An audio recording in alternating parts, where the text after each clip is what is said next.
आप सबका फिर से स्वागत है। मैं Vivek Bindra, motivational speaker, leadership consultant और बिजनेस कोच। मैं हिंदी में वीडियोस बना रहा हूं। आज 10 सेल्स मॉडल की बात करूंगा। पहले सारे 2 साल पहले मेरे वीडियोस इंग्लिश में हुआ करते थे, लेकिन आज फोकस है छोटे छोटे शहरों के छोटे छोटे गाँव तक मेरी बात पहुँच सके, लोगों को पता चल सके कि मैं अगर बिजनेस बड़ा करना चाहता हूँ तो क्या 10 सेल्स मॉडल चाहिए। So 10 models you must know before you want to expand your business. पहला सेल्स मॉडल, सेल्स आउटसोर्सिंग।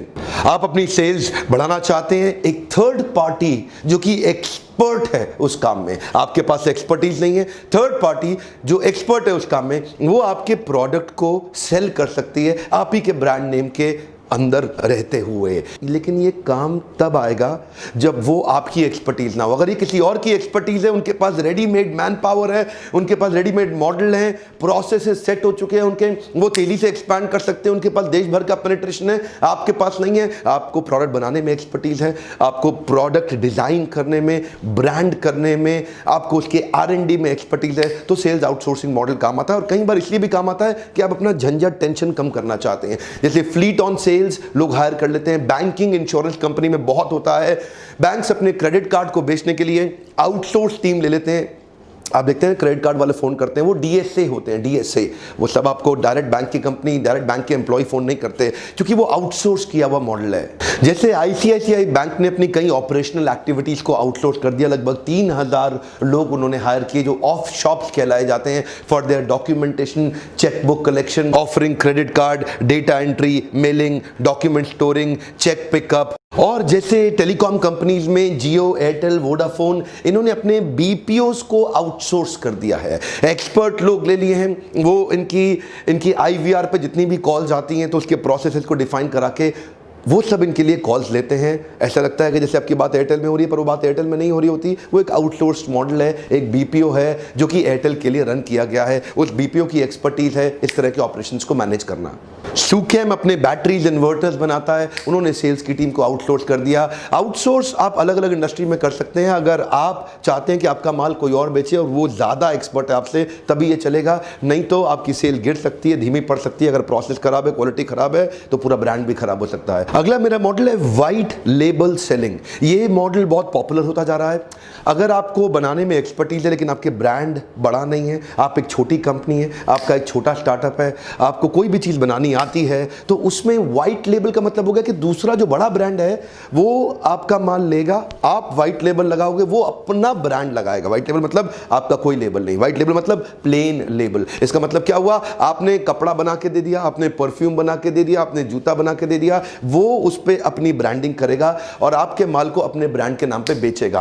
आप जाते हैं बिग बाजार में बहुत सारी चीजें जो बिग बाजार के अपने ब्रांड्स के नाम पे होती हैं, लेकिन वो खुद नहीं बनाते, कोई और उनको बना के देता है। V-Mart भी ऐसा करता है। इनफैक्ट बिलियन नाम का ब्रांड फ्लिपकार्ट ने भी शुरू कर दिया। फ्लिपकार्ट छोटे मैन्युफैक्चरर से माल लेता है। उन्होंने electronic goods, washing machine, juicer, mixer, grinder, बहुत तरह की आइटम आज फ्लिपकार्ट बेच रहा है। बिलियन ब्रांड जो उनका अपना ब्रांड है उसके नाम पे। आपको क्या लगता है फ्लिपकार्ट ये माल बनाता है? नहीं बनाता। अगर आप छोटे मोटा कुछ मैन्युफैक्चरिंग करते हैं, इस तरह से वाइट लेबल मैन्युफैक्चरिंग करके आपका माल जल्दी बिक जाएगा। आपका ब्रांड छोटा है, आप नहीं बेच पा रहे, वो बेच लेते हैं, तो आपको एक कॉन्ट्रैक्ट मैन्युफैक्चरिंग की तरह उस माल को बेच सकते हैं। वो रीसेलर इसको दोबारा बेच देगा। एक और तरीका बहुत चल पड़ा है जिसको बोलते हैं रिटेल चेन, यानी कि रिटेल सेलिंग। ये रिटेल सेलिंग भी बड़ा पॉपुलर हो गया है। इसमें ना बेसिकली जैसे आप समझो एक ब्रांड है मोंटे कार्लो एक क्लोथिंग में काम करता है, कपड़े बनाता है, स्वेटर्स बड़े पॉपुलर हैं उनके, लेकिन वो मल्टी ब्रांड आउटलेट या डिस्ट्रीब्यूटर को भी माल बेचता है और अपने खुद के ब्रांड स्टोर्स पे भी माल बेचता है जो उनके अपने मोंटे कार्लो के ब्रांड स्टोर्स हैं।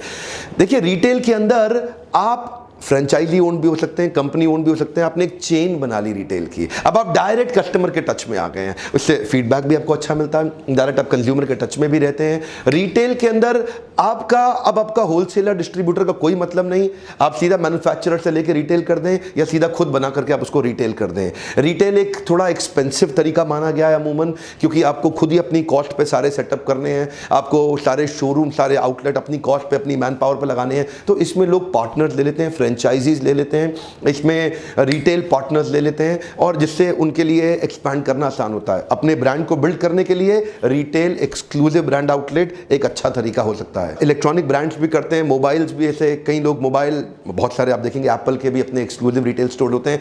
रिटेल में आप डायरेक्ट कस्टमर से फीडबैक ले सकते हैं, आप कस्टमर के डायरेक्ट टच में होते हैं, कस्टमर के साथ इंटरैक्ट करने का अपॉर्चुनिटी मिलता है आपको रिटेल में, वरना डिस्ट्रीब्यूटर होलसेलर में आपको नहीं मिलता, या बाकी मॉडल में जो कई बार आपको नहीं मिल पाता। पर रिटेल काम उनको बहुत ज्यादा आता है जो अपने ब्रांड को लेके बड़े कॉन्शियस और अपने ब्रांड को बड़ा करने के लिए निश्चय कर चुके हैं। और चौथा मेरा उपाय है ई कॉमर्स। ई कॉमर्स बहुत तेज चल रहा है। एक रिपोर्ट के मुताबिक India is the fastest growing online market in the world. आप जानते हैं अगर आपका फिजिकल रिटेल आउटलेट है तो आपकी जियोग्राफी, आपकी डेमोग्राफी एक लिमिटेड है, लेकिन जैसे ही आप ई कॉमर्स पे आ जाते हैं then the whole world becomes your playground. क्या, come on, whole world becomes your playground. अब आप कहीं पे भी, किधर भी, किसी को भी, कभी भी, कितने भी बजे माल अपना बेच सकते हैं without having your man power in between. और बाकी जिनको कमीशन देनी पड़ती है वो टेंशन भी खत्म आपकी। इतने सारे लोगों को commission, whole distributor, wholesaler, retailer, इतने लोगों को कमीशन बीच में देनी पड़ती है, मैन पावर की, सैलरी की, सारी कॉस्ट खत्म। ई कॉमर्स एक बहुत अच्छा तरीका है, बहुत तेजी से बढ़ रहा है। आपको अपने ब्रांड को ई कॉमर्स पर ले जाने के लिए जरूर सोचना चाहिए, उसकी तैयारी करनी चाहिए। ये मुश्किल लगता है पर होता नहीं। थोड़ी सी पढ़ाई, थोड़ा सा अवेयर आदमी जिसको आप ऐड कर दें और डिजिटल मार्केटिंग के थ्रू आप बढ़ा सकते हैं। इसमें फ्लिपकार्ट आपकी मदद कर सकता है, अमेजॉन कर सकता है, शॉपक्लूज कर सकता है। बहुत सारे बड़े ऐसे प्लेटफॉर्म्स आ गए हैं जहां इसकी आप अपने माल को बेच सकते हैं। और पांचवा मॉडल है ऑटोमेटेड रिटेल। ये ऑटोमेटेड रिटेल एक नॉन ट्रेडिशनल नया सेल्स का चैनल आ गया है। इसमें आपके एक ऑटोमेटेड रिटेल कियोस्क लगे होते हैं, जैसे कि हाई ट्रैफिक एरियाज में, एयरपोर्ट्स पे, रेलवे स्टेशन में, मॉल्स में, जहां पे बहुत ज्यादा लोग हैं, आते हैं, वहां पे आपको मैन पावर खड़ा करने की जरूरत नहीं है।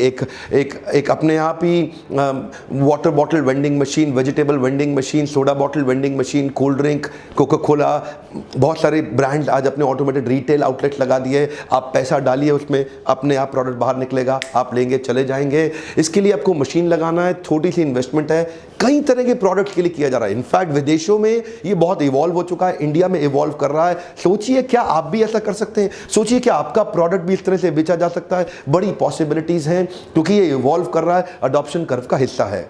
इस ऑटोमेटेड रिटेल में स्टैंड अलोन कियोस्क यानी कि सेल्फ सर्विस कियोस्क कई वेजिटेबल वेंडिंग मशीन के साथ चल गया है। In fact noodle, hot dogs, burgers लोग आज इस तरह ले रहे हैं। कई कंपनीज है कोयम्बटूर में जो इस पे काम कर रही हैं। ये यूजर फ्रेंडली है, सिक्योर है, सेफ है। It comes with touch screen, barcode scanner, note validator, debit card, credit card से भी आप कर सकते हैं। इनफैक्ट पेटीएम का ऑप्शन आ गया है, एसएमएस और ऑनलाइन गेटवेज बन गए हैं, नोट डिस्पेंसर हो गया है, बैलेंस 10, 20, 50 रुपए के नोट लेने हैं, कॉइन एक्सेप्टर हो गया है। और ये आपको रेफ्रिजरेशन का स्टेटस, स्टॉक का स्टेटस, सोल्ड आउट का स्टेटस सारा ऑटोमेटिकली बता देता है। तो बड़ा कॉस्ट इफेक्टिव वे है, शुरू में थोड़ी इन्वेस्टमेंट लेकिन बहुत बड़ी स्केलेबिलिटी है। छठा पॉइंट है रीसेलर और वैल्यू एडेड रीसेलर। ये एक ऐसा पॉइंट है जो कि लोग आज समझ नहीं पा रहे हैं, लेकिन इसका इस्तेमाल अनऑर्गेनाइज्ड मार्केट में ऑलरेडी बहुत हो रहा है। रीसेलर क्या करते हैं, कई बार आपका माल लेते हैं लेकिन ई कॉमर्स पे जाके अच्छे से इसको बेच देते हैं क्योंकि आपके पास मार्केट नहीं है और वो ई कॉमर्स को समझते हैं और आपके माल को दोबारा जाकर ई कॉमर्स पे बेच देते हैं। कई बार वो आपका माल लेते हैं, अपनी मार्केट में आते हैं और खुद ही वहां आकर के बेच देते हैं जहां पे उसकी जरूरत थी लेकिन आप नहीं पहुंच पाए। वैल्यू एडेड रीसेलर कौन है? जैसे ऑटोमोबाइल इंडस्ट्री में मैंने बहुत देखा।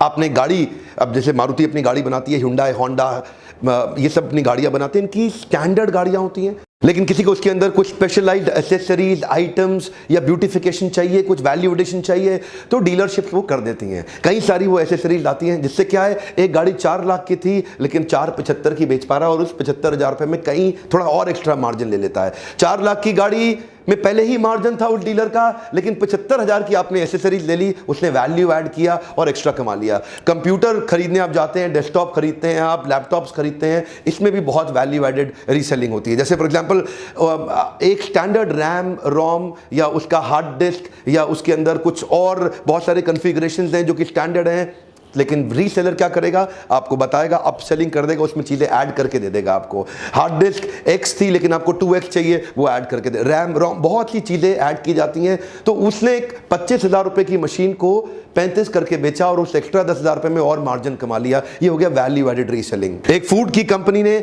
आपके ब्रांड के बल्क में ऑलिव ऑयल्स लिए कंटेनर्स लिए लेकिन उसको छोटे छोटी पैकेजिंग में करके बेच दिया। आपके अपने ब्रांड में भी हो सकता है या अलग ब्रांड में करके भी किया जा सकता है। तो रीसेलर और वैल्यू एडेड रीसेलर बहुत सारे मार्केट में हैं पहले से ही, आपको ढूंढने पड़ेंगे, आपकी सेल्स तुरंत बढ़ सकती है। अपने प्रोडक्ट में झांक के देखिए क्या रीसेलर या वैल्यू एडेड रीसेलर आपकी कोई मदद कर सकता है। सातवां मेरा पॉइंट है होलसेलर और डिस्ट्रीब्यूटर। होलसेलर और डिस्ट्रीब्यूटर आने से आपका मार्केट पेनिट्रेशन बड़ा हो जाता है। कॉस्ट आपकी नहीं है क्योंकि होलसेलर डिस्ट्रीब्यूटर की अपनी एक उसका अपना एक सेटअप है, उसका एक अपना ही एक ठिया, उसका अपना ही एक जिसने जगह बना रखी है जहां से आप माल वहां तक पहुंचाइए, उसके बाद वो कंज्यूमर तक पहुंचवा देंगे।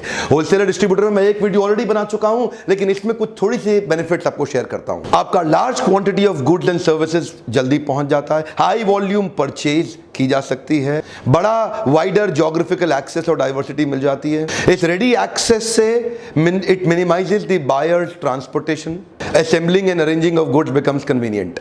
डिस्ट्रीब्यूटर्स भी कई प्रकार के होते हैं, intensive distributor, exclusive distributor. Intensive distributor वो है जो बहुत छोटे मार्जिन पे बल्क परचेज कर लेता है। अच्छा, एक्सक्लूसिव डिस्ट्रीब्यूशन वहां चलता है जिधर ब्रांड बड़ा इंपॉर्टेंट है, तो वहां पे एक्सक्लूसिव ब्रांड पे ही काम किया जाता है।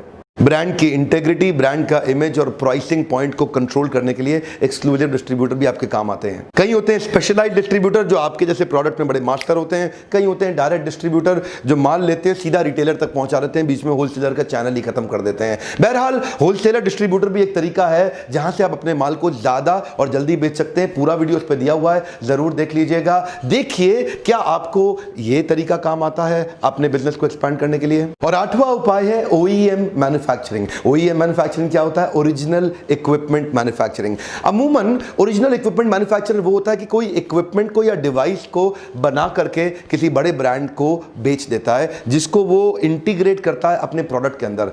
जैसे उदाहरण के रूप में सोना कोई वो स्टेयरिंग बनाता है, उदाहरण के रूप में भारत गियर्स वो गियर बनाता है, क्लच ऑटो वो क्लच बनाता है, सीएट वो टायर बनाता है, और मिंडा, JBM जैसी बहुत सारी कंपनियां हैं जो ऑटोमोबाइल सेक्टर में एक छोटा छोटा इक्विपमेंट बना के एक बड़ी कंपनी को अपना माल बेच देती है। मारुति जो कि 50% से ज़्यादा मार्केट शेयर रखती है 18 गाड़ी बनाने वाली कंपनियों में। क्या लगता है मारुति अपना सब कुछ खुद बनाती है? नहीं, उसका सुब्रोज एयर कंडीशनिंग सुब्रोज बना करके उनको देता है। ध्यान दीजिए, कमाल की बात यह है कि ये सारे लोग कई बारी ओरिजिनल इक्विपमेंट मैन्युफैक्चरर ब्रांड से ज़्यादा बड़ा हो जाता है। जैसे इनमें से कई ऐसे जिनके 30-30, 40-40, 50-50 फैक्ट्रियां हैं देश के अंदर, लेकिन ये बनाना किसके लिए पसंद करते हैं? अपने ब्रांड के लिए नहीं, एक बड़े ब्रांड के लिए एक इक्विपमेंट बना के उनको दे देते हैं। आप भी देखिए, क्या आप OEM सप्लाई किसी को कर सकते हैं तो उसमें आपका बिजनेस सेफ हो जाता है, रिकरिंग रेवेन्यू हो जाता है, सिक्योर्ड रिपीट ऑर्डर मिलते रहते हैं, और उस रिपीट ऑर्डर के कारण, एक बड़े ब्रांड से जुड़ने के कारण,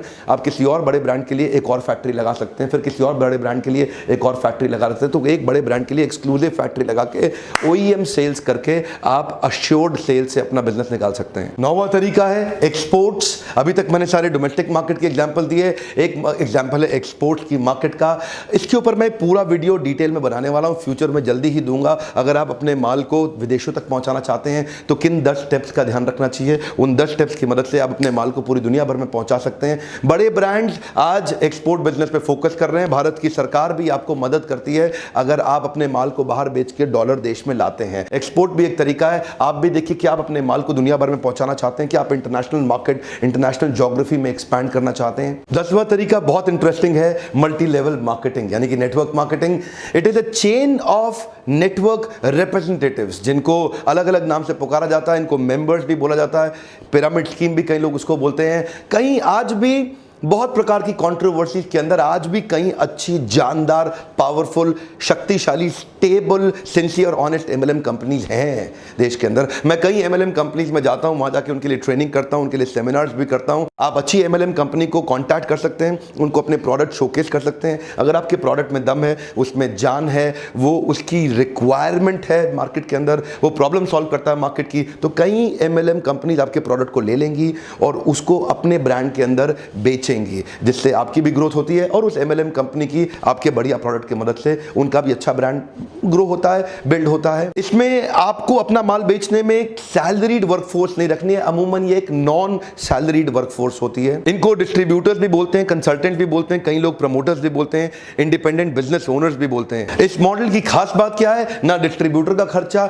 ना आपका होलसेलर का खर्चा, ना आपका रिटेलर का खर्चा, ना आपका एडवर्टाइजिंग का खर्चा, ना आपका किसी बड़े ब्रांड को लाने का खर्चा, ना ब्रांड एंडोर्समेंट का खर्चा। होना क्या है? बस सीधा मैन्युफैक्चरर और एक MLM का एग्जीक्यूटिव यानी कि MLM का लीडर, उसने आपका माल लिया और अपने नेटवर्क में बेच दिया। तो उससे फायदा क्या है? आपकी बहुत सारी कॉस्ट बच जाती है और वो नेटवर्कर को भी ज्यादा इनकम हो जाती है, क्योंकि बाकी तो बीच के मार्जिन सारे के सारे बच गए ना आपके लिए। तो आप एक नेटवर्कर को भी अच्छा पैसा दे सकते हैं, यानी कि कमीशन दी जा सकती है। आपकी तनख्वाह की टेंशन भी खत्म। हाँ, इसमें एक अच्छा मॉडल होना जरूरी है। MLM में एक अच्छी कंपनी होनी, स्टेबल MLM का सेटअप होना जरूरी है और वो लगातार अच्छे लीडर्स की मदद से ग्रो कर सके। इन 10 मॉडल को सुनने के बाद आपके कई मन में प्रश्न उठ चुके होंगे। आप सोच रहे होंगे मेरे लिए कौन सा